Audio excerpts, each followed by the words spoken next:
Our names are Rebecca and Josh Tickell.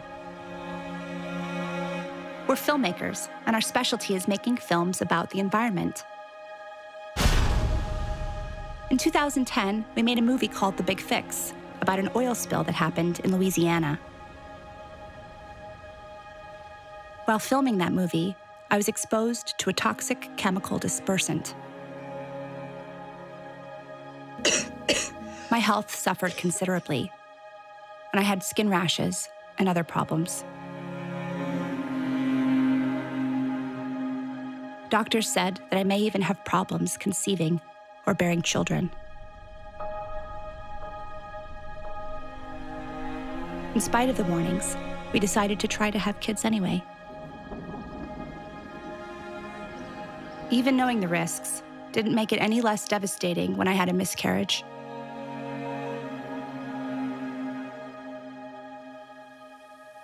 My love, little person that gets you as dad is very lucky.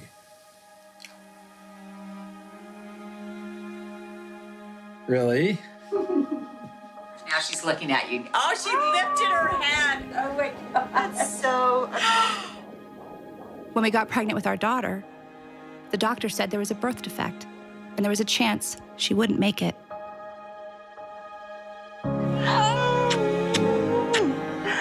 I love you, Athena.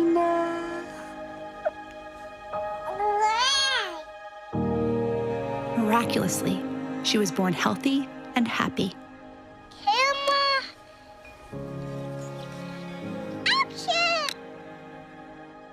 But for 2 years, she had chronic sicknesses.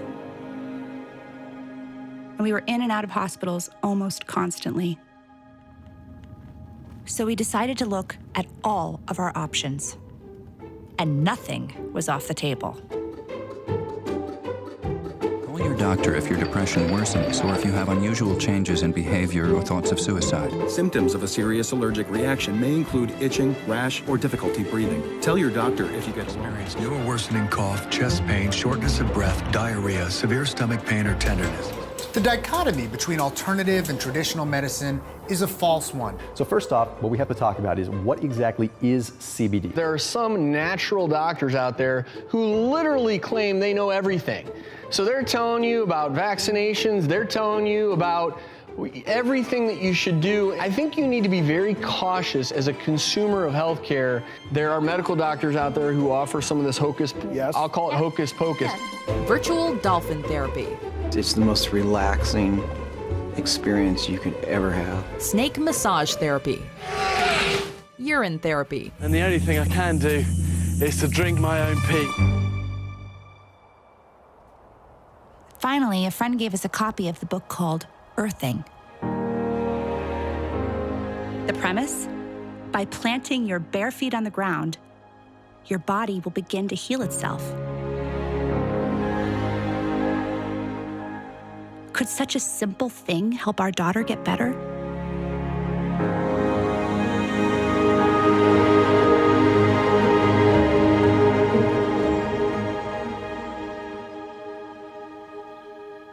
It sounded too easy. We were skeptical. And as it turns out, we weren't the only ones. Please welcome Gwyneth Paltrow. There are a couple of things, and I've written them down here. For instance, tell us about earthing. What is earthing? Oh, okay. It's kind of, they say that we've lost touch with sort of being barefoot in the earth, and that there's some type of electromagnetic thing that we're missing. And that is true. It's good to take your shoes off and walk in the grass. Okay. I don't know what the we talk about. So we decided to consult the experts. In simple terms, grounding is literally putting your bare feet on the ground. When you do that, you're in contact with the Earth, and Mother Earth is endowed with electrons. And these electrons are literally absorbed through your feet. It's like taking handfuls of antioxidants, but you're getting it through the feet. Grounding means connecting to the earth to support the specific function of the organs of your body. It supports the body as a whole, but it specifically supports organ systems down to the tissues and the cellular function of the entire body. Grounding provides a steady We call it a ground plane. It's like lying naked on the earth. But where I come from, in the winter, you can't do that. All the systems in the body, all of them that we've measured, and we've measured just about everything you can think of, everything goes to balance, to normal, when you're grounded. The man who started the grounding, AKA earthing movement, is Clint Ober. Well, Clint, I mean, first of all, we're super honored to have you here. You know, your book has been everywhere and everyone has been telling us about it. It's kind of a phenomenon, and it's also kind of hard to believe. I have to confess, when I first heard about earthing, I was super skeptical. Mm-hmm. So, you know, is that a common reaction that you get from people? Yes. And I was myself. It took me 20 years to dig this out of the dirt and get it to the world. And I questioned it all the way because it just didn't make sense. And what is the main reaction you get from people when they get this information? The response has been pretty much a lot of skepticism, because it sounds absurd. How can I just take my shoes off, put my feet on the ground, and reduce inflammation? Because the world has been about everything from oatmeal to blueberries to you name it.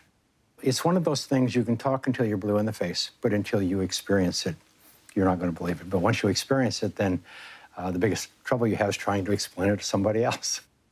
So a lot of the naysayers, I mean, like most of the guys say, well, if this were true, I would have known about this. I would have heard about this. Somebody would have told us this. This can't be something brand new that we don't know about. And I just say, I'm sorry, it is something new. I mean, it's something we accidentally disconnected from the earth. For everybody to be able to wear shoes, inexpensive shoes, that was a real advancement. But on the other hand, nobody knew the consequence or the side effects of losing our ground, losing our electrical ground with the planet.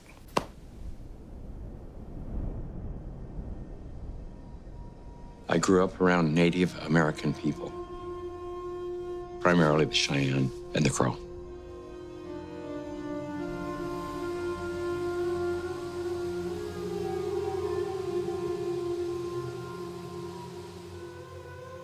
My dad died when I was quite young, but I remember even before he died, we didn't have a lot of money or a lot of material things. But in the Native American culture, it was very interesting that nobody owns anything. You can't own land. You can't own trees. How can you own this?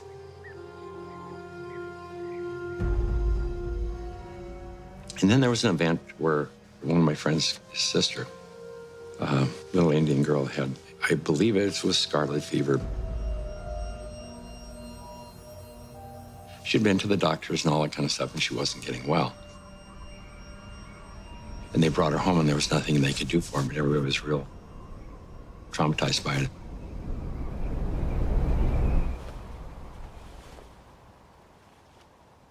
I remember one of the elders, they dug a pit.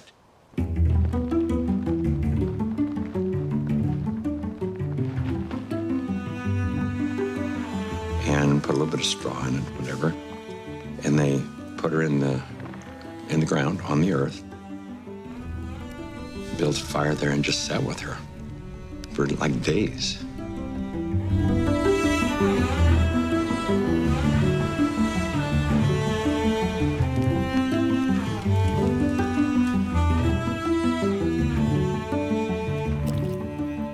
And then next thing we knew, she was up running around. She was okay. It was just awesome, just totally awesome.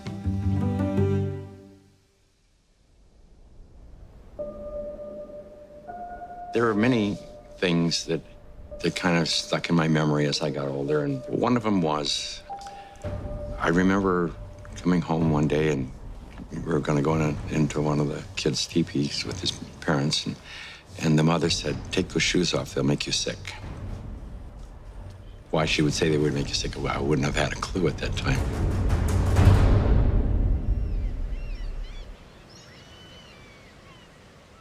It turns out that today, we Americans don't spend a whole lot of time grounding. That may have something to do with our love of shoes. Tell me about your relationship with your feet and shoes. I wear them. My shoes? I love shoes.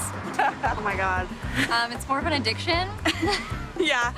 Pretty much need them for everything, unless you want to stub your toe everywhere. It's like your shoes kind of represent you. I feel anyway. Yeah, you gotta get the shoes first, and then that matches the outfit that's gonna go with it. You can never just, it's not clothes first, then shoes later. It's shoes first, then clothes. Yeah.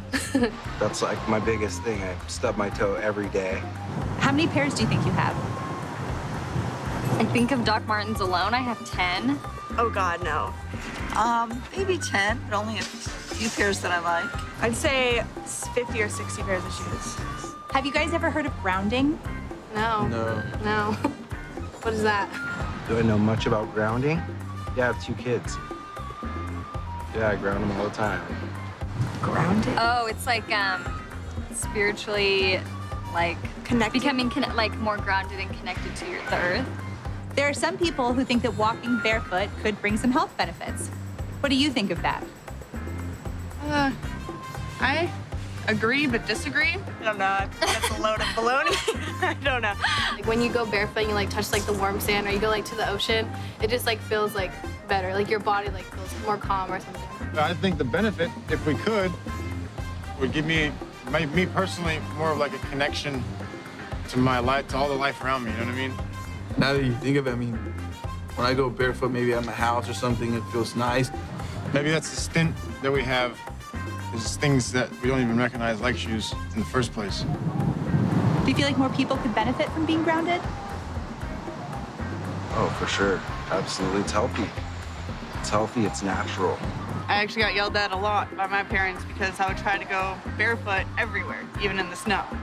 Barefoot's like, for me, I just don't feel comfortable, I guess you can say. But like, I don't know, it's just not really my trend. Oh, I went through a mall barefoot because my shoes yeah. broke. She loves to try to sleep with the shoes on. Like, shoes off the bed. What helps you get grounded? Good shoes.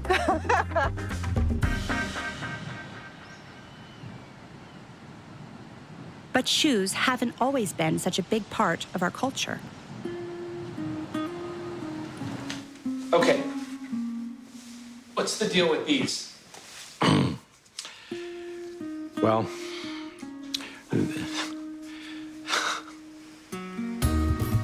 America makes synthetic rubber. This kind, one of 2 principal types, is called Buna S. Mix the chemical thoroughly in 1960, we invented synthetic materials. The first thing we did was we put rubber soles, synthetic soles on the shoes. Come on, boys and girls, and follow me. I'm Swifty Flyer. I just can't be beat in my PF Flyers, the shoes that winners choose. A big event happened. You know, I call it the Nike generation, the Adidas generation, the tennis shoes generation. We started wearing sneakers.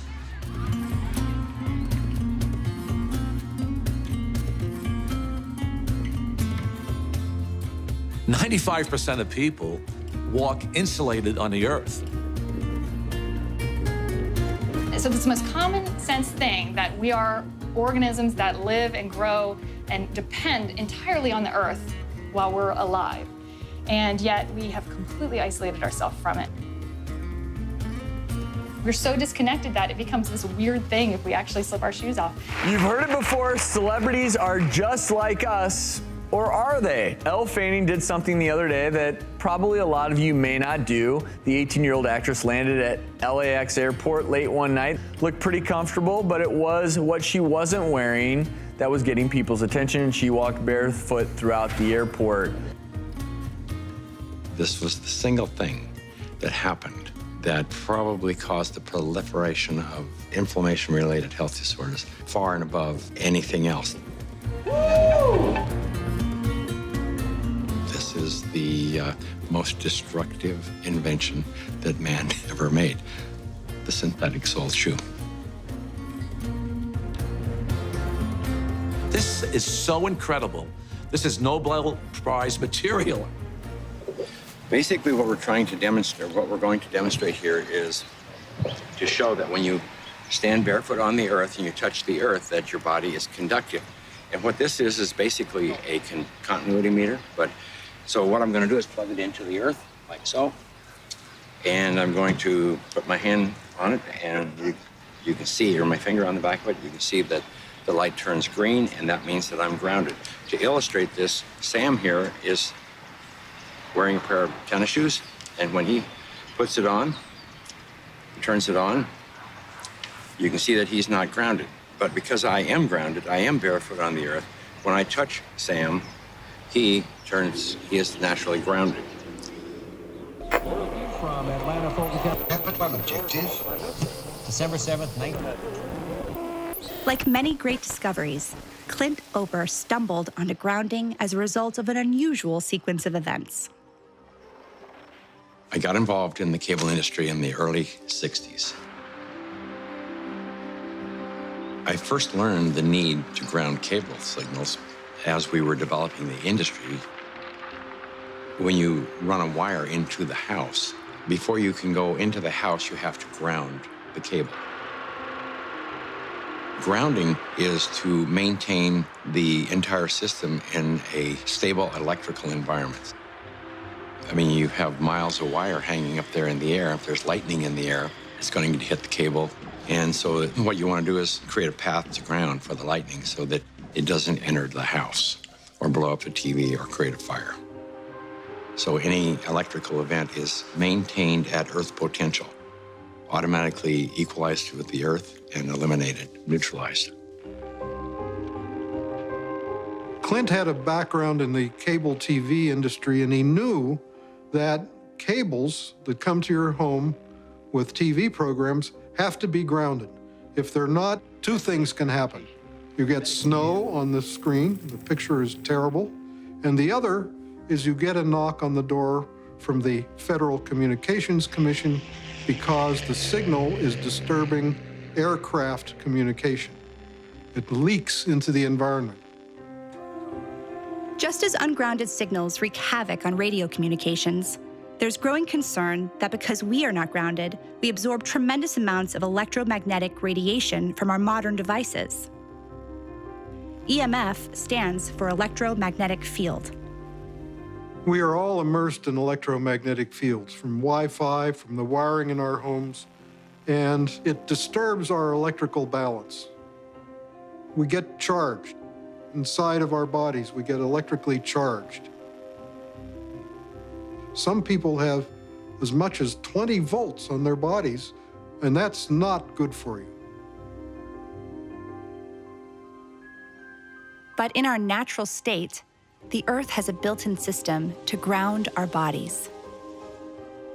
Unbeknownst to us, we live inside a battery. The surface of the Earth is charged negatively, and the ionosphere, which is a layer of the atmosphere about 60 miles up, which is ionized by the sun, meaning that the rays of the sun are so strong that they split the molecules into a positive charge and a negative charge. The sun spews out electrons. They come to the Earth, they hit the ionosphere, they charge the ionosphere, and periodically the ionosphere releases lots of electrons. It's called lightning. The negative charge are transferred to the surface of the Earth through lightning mainly, and the positive charge stay 60 miles up. The surface of the Earth is electrically conductive, and wherever you are, standing barefoot on the Earth or connected to the Earth, you are collecting electrons that came from the sun. The problem arises when we don't have negative charge. We need grounding just as we need air and we need sunshine. So the TV industry, Clint, he had to make sure all the cables were very well grounded. And then he started to wonder if people need to be grounded.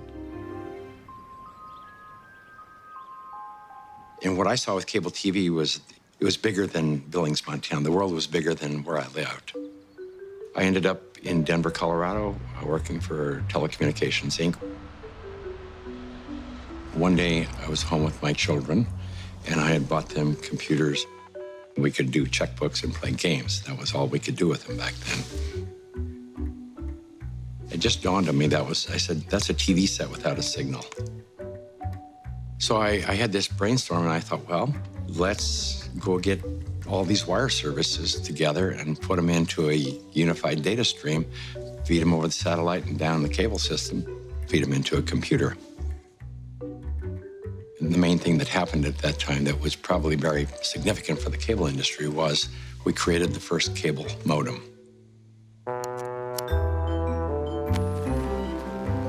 It changed the world in a day, in a moment.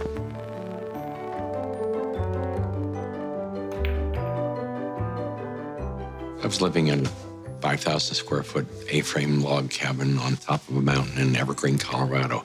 I was 49 years old playing King of the Mountain, and I won. I had everything you could imagine: cars, home in Breckenridge, skiing. Most of all, I had a lot of art. I probably had, I hate to say it, but $250,000 worth of art hanging in my bathroom over the commode. I mean, because there was no place else to hang things. About 1994, 95, I was attending a lot of Christmas parties, and I got sick. One Sunday, I couldn't get out of bed, and I was turning yellow. I looked at my eyes were yellow, everything was yellow. And so they took me to an emergency room. They couldn't figure out what was wrong, but I was losing everything. My liver was shutting down. I was only 49 at the time, and they said, you need to think about getting your house in order because you're young enough to get a new liver, but you may not have time. I was on every IV, every type of antibiotic you can probably inject into a person. And they said that they had a surgeon that wanted to experiment and see if there was a way they could go in and cut out all the liver that had been damaged, which was the majority of it. I agreed to that because I really had no option. I remember I was in surgery, thought that was the last time I would see.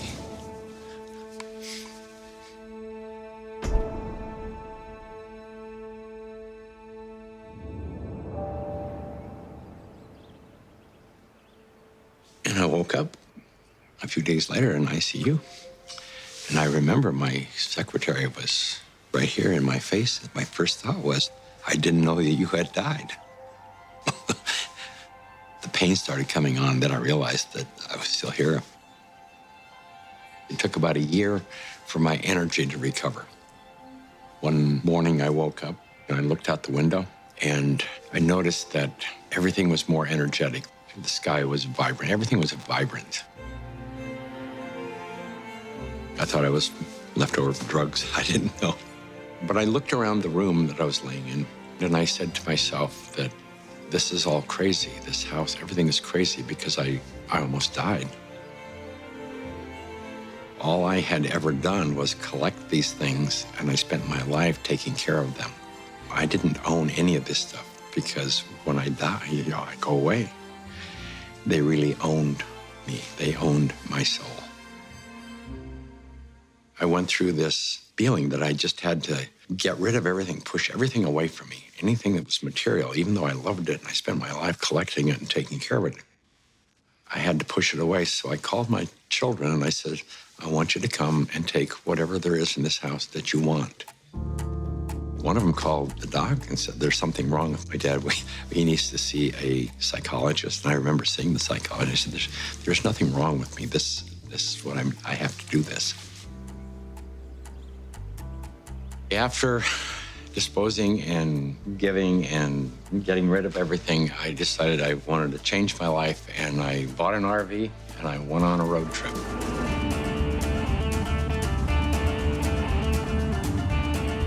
And I ended up in Sedona, Arizona. One day I was sitting at a computer and the computer kept crashing. I knew it was static electricity, so I put a piece of tape across my desk and grounded it. Then I realized in that process that the outlet wasn't grounded, so I fixed it so that I could get rid of the static electricity.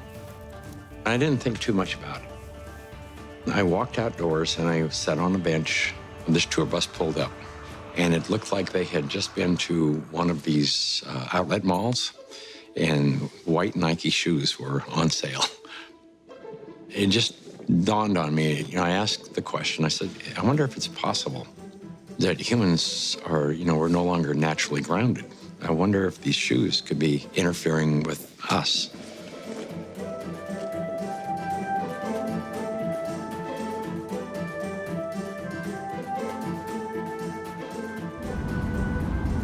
So that night I went to the hardware store and I bought a roll of metal duct tape. And I just taped it across the bed. I threw a wire out the window and it had a ground rod outside. I connected to the ground rod on one side and connected to the metal duct tape that I had laid on the bed. So when I laid down on the duct tape, I was like grounded because it was connected to the earth. And I woke up the next morning and I thought, holy cow, there's something going on here, because normally for me to go to sleep, I had to take Advil. So I tried to find out what I could. The internet was hardly anything. This was back in '99. I went down to the University of Arizona into one of their medical libraries, and there was nothing. And in fact, I even tried to find the cause of chronic pain. The cause of MS was unknown. The cause of arthritis, unknown. They didn't know. Nobody knew. So I thought, well, I'll go out to LA. I'll go to UCLA and ask them. They pretty much laughed me off campus. They said, you expect us to believe that somebody's going to put a nail in the ground, tie a wire around somebody's toe, and it's going to make them sleep better? They said, get out of here. Go away. You're nuts.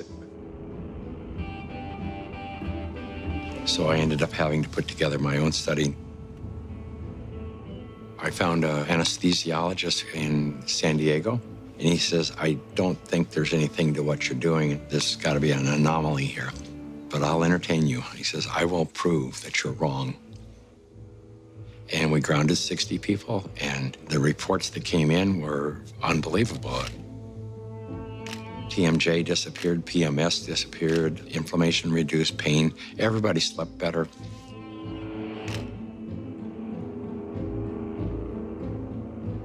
It's the first study that I did that was a legitimate study where we had quantifiable data. When they saw the study, everybody said, well, this is really pretty interesting. And we ended up attracting scientists, physicists. Like any important discovery, nobody was interested. They thought he was crazy. Now there are a lot of scientists who are interested. Researchers, MDs, MD PhDs, PhDs like me. I'm very interested in biological questions. Earthing brings up some really profound biological questions. While these grounding studies were positive, what was grounding actually doing inside the human body? The answer may surprise you. Stephen Sinatra, who was a cardiologist from back east, was attending a convention, and we sat down with Stephen and told him the story of what I was doing. He said, well, if you're affecting pain, he says, you need to be researching inflammation. You don't have arthritis, you don't have cancer, you don't have all these health disorders. What you have is chronic inflammation. To me at the time, inflammation was you sprain an ankle and it balloons up and gets red and it's sore and it's inflamed. And he says, no, he says, inflammation is different than that. We have so much inflammation in the body, and it comes out in illnesses. We go to a doctor with all these complaints, but a lot of it is silent inflammation, including my specialty, heart disease. Heart disease is an inflammatory process. So how do we reduce inflammation? The most abundant protein in the body is collagen. It's the building block of our tissues. And we have gazillions of collagen molecules in our bodies. They are all embedded in a gel. This gel has a huge surface area, and it absorbs electrons. and releases them when you have an injury. Inflammation is produced by neutrophils, which is a white blood cell. You have an injury, you have a damaged cell. And so these white blood cells come over and they encapsulate the damaged cell and they release reactive oxygen species, which rip electrons from the damaged cell, and that destroys the damaged cell. White blood cells release free radicals at the injury site. They chew up any pathogens, bacteria, or dead cells. They clear the area. It's called the repair field. It's the place that needs to be repaired. Without earthing, some of the free radicals that are released into the repair field leak into the surrounding tissue. If there's not enough free electrons there to reduce the remaining radicals, they're going to steal an electron from a healthy cell and in the process damage it. Then the message goes out to the immune system and another neutrophil does the same thing, eliminates that cell, and then you end up with a chain reaction. And this can create chronic inflammation, silent inflammation. You may not even know it's there, and it continues for years. If inflammation is the cause of all these health disorders, then I know that not enough grounding is the cause of inflammation, because if the body is grounded, you can't have inflammation.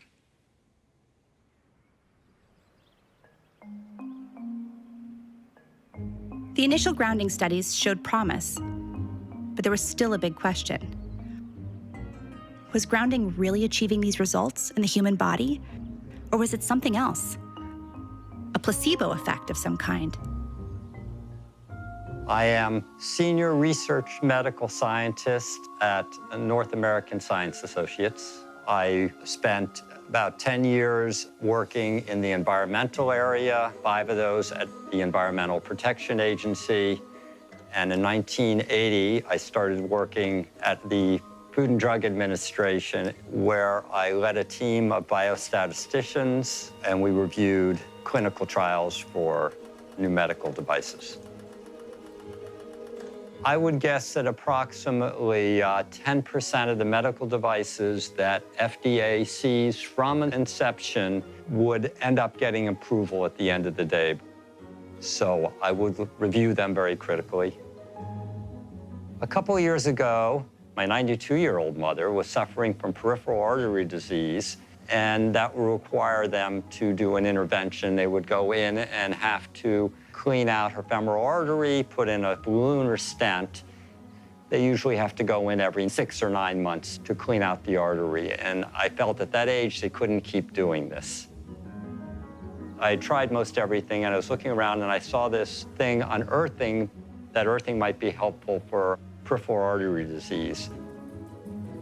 And I said, well, it's not going to hurt her. I don't think it will really help her. So I purchased her an earthing sheet and had her sleep on it for one night. She was also having trouble hitting a forehand, and this is a lady who had played tennis for 70 years, and she just couldn't remember how to hit it. Next day, she had no trouble. So I said, there's definitely something here. In all my years in the medical device field, I had never seen any responses like this for any device or any drug. She's now 94. We play tennis 5 or 6 times a week. She leads a fully active life, cleans her house, does pretty much everything for herself. And we attribute this to the earthing.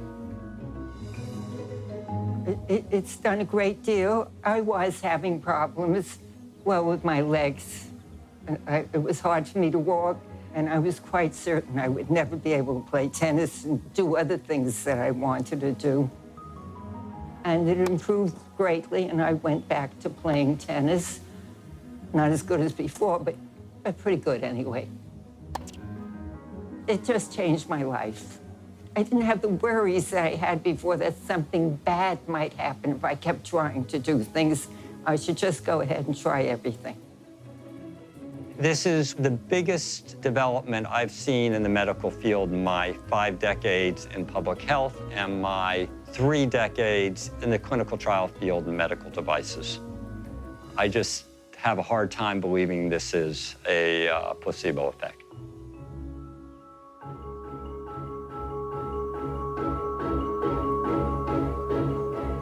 You need electrons for energy. It's called the electron transport chain in mitochondria. It generates adenosine triphosphate, or ATP. It's the energy molecule in the body. I tell athletes that before an event, stand 15 minutes in your bare feet on the grass, and you will charge up your electron stores. And should you fall down, and athletes fall down, you will not have inflammation at all. If you could think about the last time you were barefoot, like in nature, it probably wasn't very recently, you know? Can you walk us through it? What is the, let's earth. Yeah, what is my let's first step? take the shoes off, take the shoes off. I first learned about grounding maybe 12, 13 years ago through one of the trainers for the Tour de France team from the US, and he was using it with many of their athletes and with surprising results. And I think this surprising best summarizes my response to it because it didn't seem to make sense. I think I became a believer once I started to explore the science. ATP is short for adenosine triphosphate. It's the energy currency of the cell. We're a bioelectrical being. That's the currency of our body. That's how it works. That's how we run our biological systems, is by generating this electrical energy that's transferred. And when we connect to the Earth through a conductive surface in some way, there's a transfer of electrons that slowly go into our body. We tried to figure out how much charge the body takes in when you touch the Earth. What happens is the body saturates with electrons practically instantaneously. It's so fast that you can't measure it.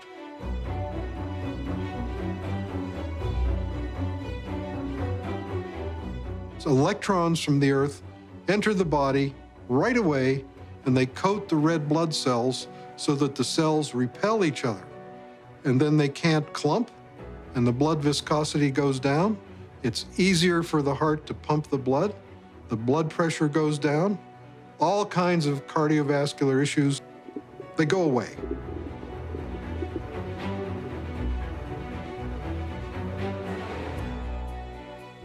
In situations where we are insulating ourselves from this a surplus of electrons into our body, we're going to get the absolute opposite. So instead of having low levels of inflammation and a thin blood, we'll have thick blood that's more likely to clot, and our levels of inflammation tend to increase. And I'm just thinking on the way here, I was thinking about how maybe the thinning of the blood is the reason that all the physiological systems go into balance.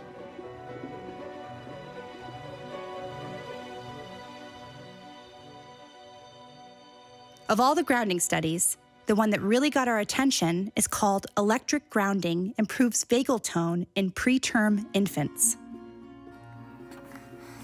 In the study, 26 premature babies in an NICU were connected to grounding wires.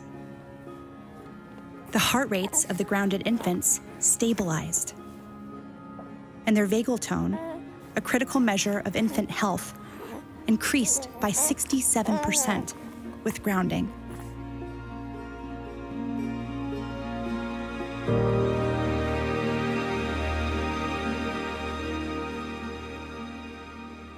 So there are two things. There are the electrons from the Earth, and there's the electrical rhythms of the Earth.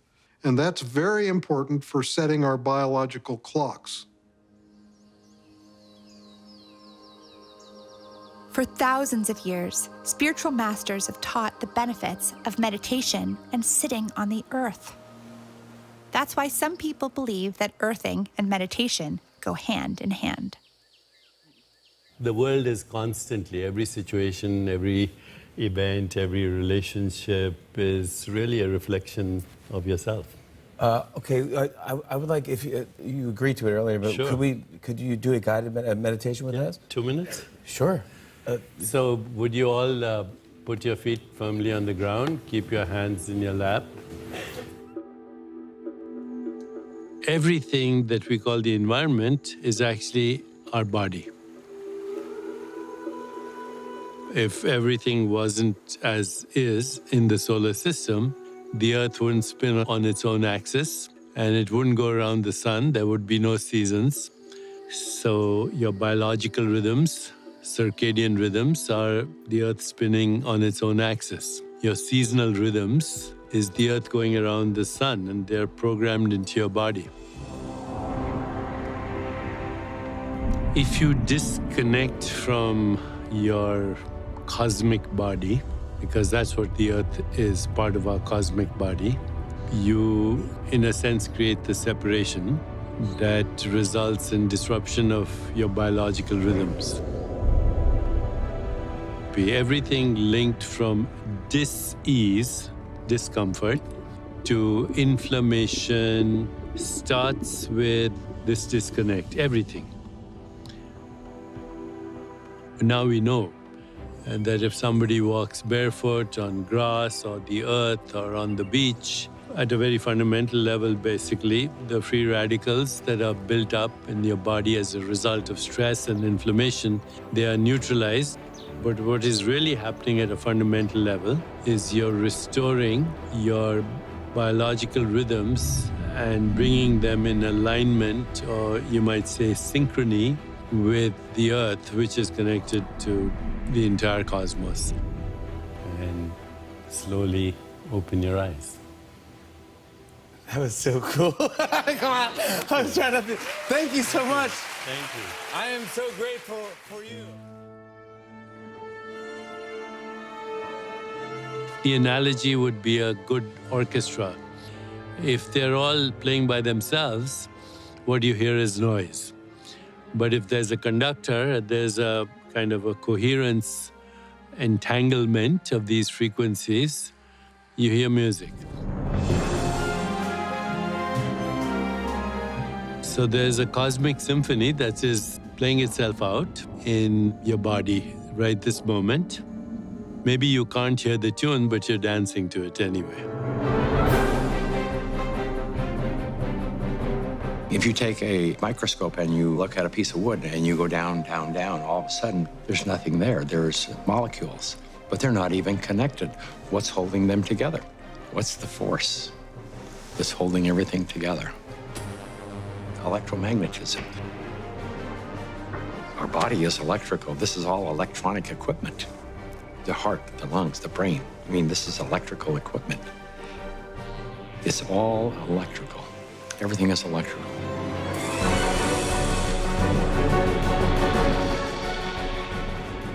Can we measure the effects reproducibly?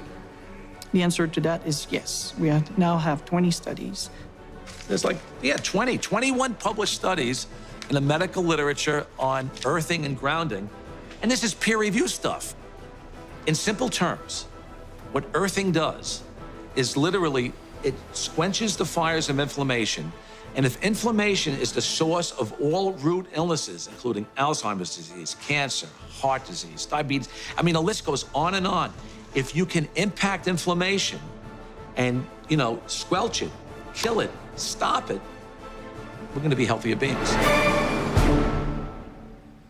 I didn't know anything about grounding. I had never heard of it at all, but I became a new mom, and I had my first child, and she had colic, and she cried and cried and cried. First thing I did, being a physician myself, was take her to the pediatrician, and remember distinctly leaving that pediatrician's office with a knot in my stomach, because the first thing they told me is, it's a baby, let him cry. Literally the only time I noticed that she wasn't in pain, and the only time I could soothe her, was when I was outside and I was barefoot and I had her in my arms. And every time we were outside, she relaxed. I noticed if I did use a stroller or if she was in a car, she was still in pain and uncomfortable. This is not placebo effect. Like, she had no idea if I was wearing shoes or not. She doesn't know that. I'm holding her either way. And I just slowly started realizing this child can only take a nap and feel comfort is if she was on my skin, held skin to skin, and I was barefoot. She'd be dead asleep, and if I stepped in the house and took both my feet off the ground, she would wake back up and the pain response would come back. And I didn't know what it was called, and I didn't at that time feel comfortable thinking about using it in my conventional medical practice, but I just knew that this is what I'm gonna do to help my child. I was working with a mentor of mine, and she recommended that I ground my energy.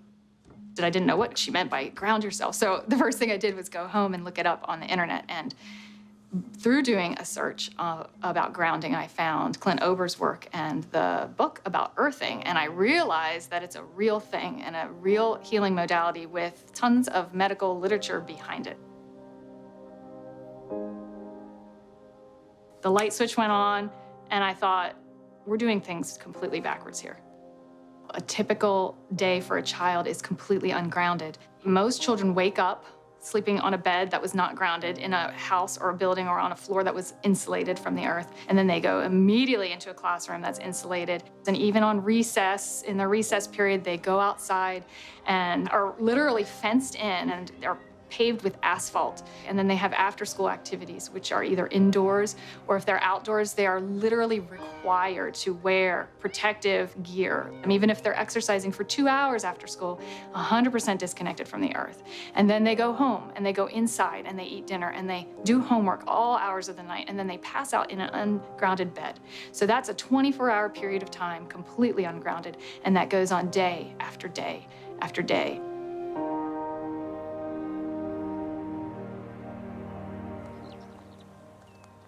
I was at a retreat weekend for a group of women. It's called Inspire through our national association. It's for teachers who don't take care of themselves, teaching us how to.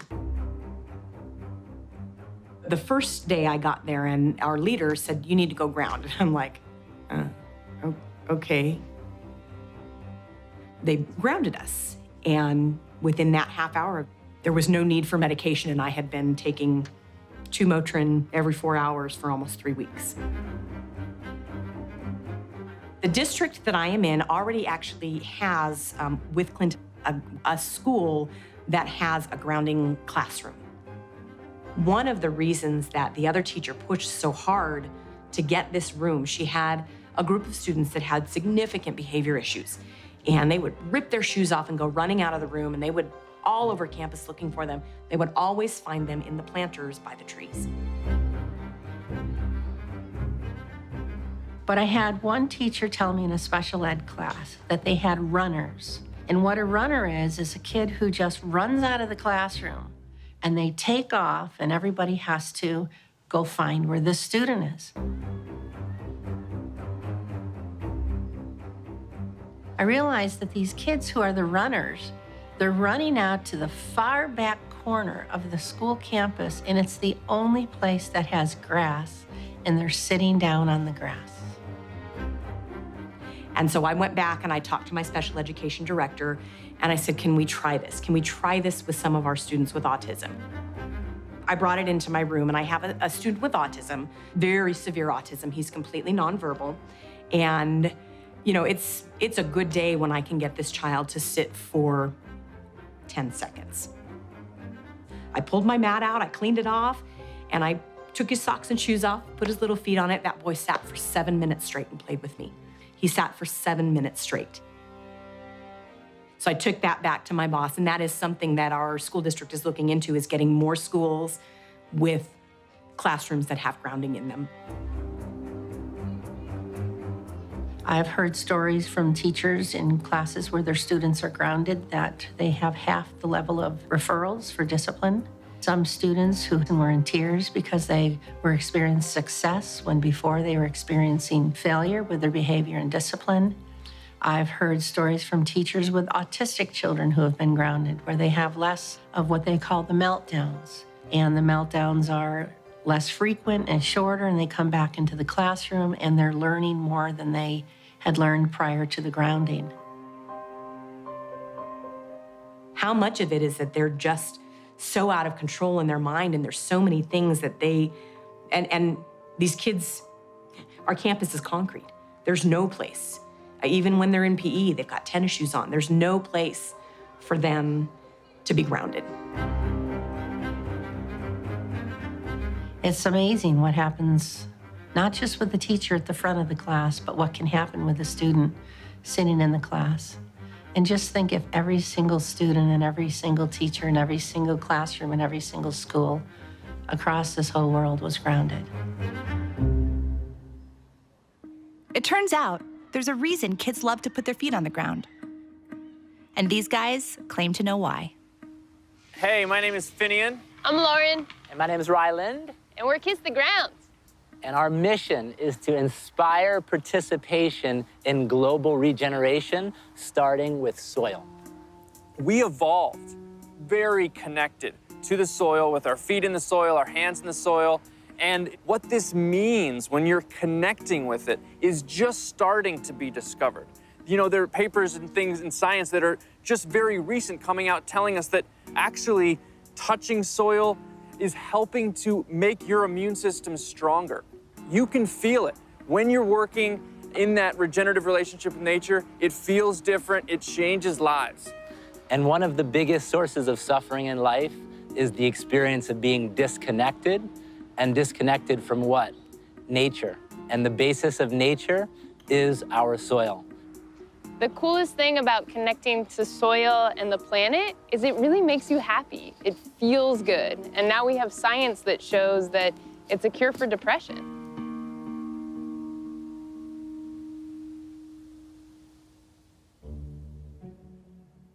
So which one of you was the first one to discover earthing? I'm gonna say it was Marielle. She was born before me. Oh, wow. Yeah. She's got 18 months of bare feet on the ground before I even hit the That ground might be running. an insult. Yeah, we actually went to the track when we first got together. We went over to Pepperdine University. She hadn't run since when? A long time. Yeah. And I do yoga. And I was like, well, we need to go to the track. We went to the track and we ran barefoot in the grass for a couple of hours. She loved it. That was for fun. That was for fun. Yeah, we didn't even talk about grounding. It's just something that you do. So we get up, we watch sunrises, and then we usually go out for a hike. I remember the first time he stopped and he took his shoes, he didn't say anything, he took his shoes off. Like, what are you doing? And he just started walking and didn't do anything. He also closed his eyes. That was a whole other terror. I came from a very dysfunctional home. You know, I loved my family tremendously, but there was a lot of mental illness. My grandfather being one of the greatest writers of the 20th century, he suffered tremendous mental health issues. And he also took his life in 1961, 3 months before I was born. I lost a great-grandfather, 2 great-grandfathers, another great-uncle, an uncle, a cousin, and my own sister took her life. This house was filled with people that were tremendously tortured. A lot of yelling, there was a lot of drinking, there was a lot of self-medication, there was a lot of craziness that was happening. To sort of survive was, for me, getting out in nature. Just anytime I could be outside. And I'd find myself lying on the grass or lying in a field or lying in a meadow. That would make me feel better. And then it wasn't until I met Bobby that I realized that what I was instinctually doing actually was a very real way to address all kinds of inflammation. And inflammation isn't just physical. There is neuroinflammation. That's brain inflammation. Brain inflammation causes depression, causes all kinds of serious problems. This is a much bigger thing than just walking barefoot on the ground. This is helping, well, especially me, helping me have a way more balanced life. My grandfather, you think of great artists, some of the greatest writing that they do comes from when they were at some beautiful and specific place, and their description of it. That comes from an understanding, from a connection to it. To know that there are solutions, and there's solutions in nature. And one of the biggest solutions is that connection to nature. And people forget that first. It's sad because it is so accessible and it is so real to know that a grounded me, Marielle, or a grounded you or anybody else is different than the one who's not connected. And that's what grounding does. It pulls you into you, to who you are. You know, I think it's always the same thing. It's the thing that your mom said when you were a kid. Go outside and play. Go outside and get some fresh air. By the way, a lot of grounding from this guy. 19 years old. Look at the feet. Yes. That's one grounded dog right there.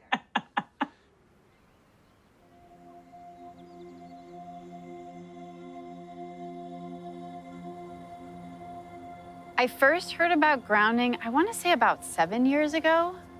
It immediately changed my mindset to appreciating the ground. And then the history that we used to all be on the ground and sleep on the ground and wear shoes that were connected to the ground, not